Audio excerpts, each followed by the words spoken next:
Alright, welcome to my day 25 progression guide. So now it's time to start preparing. For today, we need 1.8 million to level, so as you see, we're starting to approach that 2 million. So starting out, you want to do Mia's Kitchen, you want to do your bounties, then you want to do your ruins. For today, we got access to E01 normal at 57 and B02 hard at 58. Then if you still have some story, I would go ahead and complete that. Now for vitality. Now this is where you might want to change things. We have joint operations, and for today we got access to bracers and we got access to pans. Now these are pretty good, but I do want to warn you, we're getting closer to reaching level 60, and at level 60 we have better drop rates.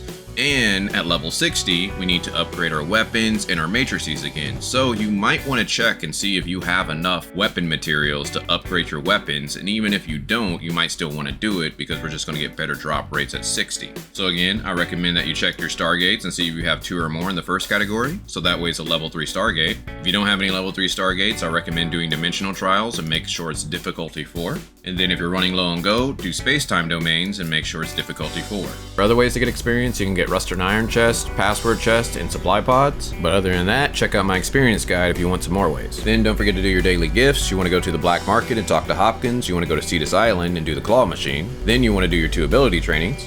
Quick tip, if you get the rhythm training, Samir is MVP. Next, you want to maintain your vehicle. So some of the best places is Astra Shelter.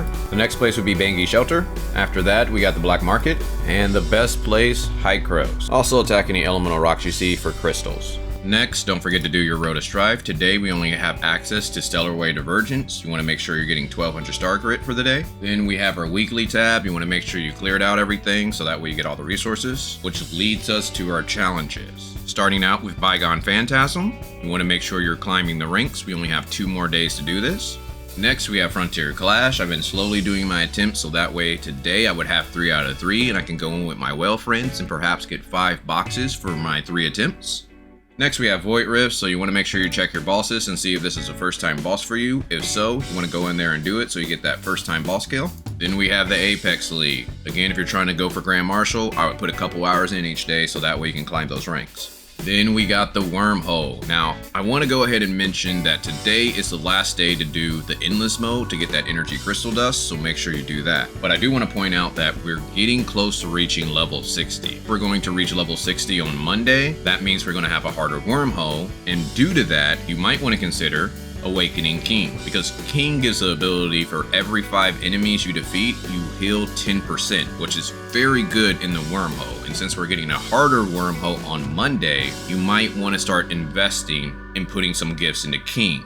And just to show you where to get gifts, we have the point store and the commissary. You want to make sure you're just buying the special gifts. I'm also going to leave a link down in the description for a gift guide so that way you know which gifts to choose to feed to King. Hopefully you've been doing the black market and the claw machine every day, so you should have enough to possibly level up King. Then we got our daily buys, so you want to go to shop, hot, and then buy your 2 vitality solutions. This is only if you can afford it. Next, we want to go to the commissary. So starting with the crystal dust store. Again, I recommend you go for the handguards and you keep trying until you get a good pair, but make sure you do Frontier Clash first. If you get a good pair of handguards, you might want to try for the boots second. But with all that, you might also want to save a little bit because you might want to buy a helm and a belt that we're going to get access to once we reach level 59.